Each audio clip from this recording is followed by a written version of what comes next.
స్వాగతాలను కూడా హృదయపూర్వక ధన్యవాదాలు తెలియజేస్తున్నాను.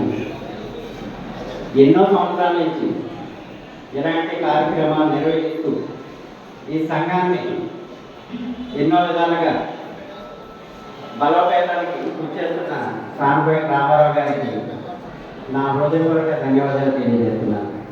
అలాగే ఇలాంటి కార్యక్రమాల్లోనే కాకుండా సంఘ కార్యక్రమాల్లో కూడా ఎంతో చురుగ్గా పాల్గొని ఏ సంఘీయులకి ఎటువంటి సూచనలు సలహాలు ఇస్తూ ఎదురుకెళ్తూ ఎవరికన్నా ఏదన్నా మన సంఘంలో బాధంటే ముందుండి వాళ్ళకి బాధ తీర్చడానికి ఆయన సాయశక్తిగా ప్రయత్నించి ఇలాంటి కార్యక్రమాలు ఎన్నో నిర్వహించి మనకి ఒక దిక్కుచూసిగా మారినందుకు ఆయన కూడా మన సంఘం తరఫున ఏదన్నా మంచి రాజకీయ పరంగా గుర్తింపు తీసుకురావాలని మనందరం దానికి తోడ్పడాలని మనస్ఫూర్తిగా కోరుకుంటున్నాను.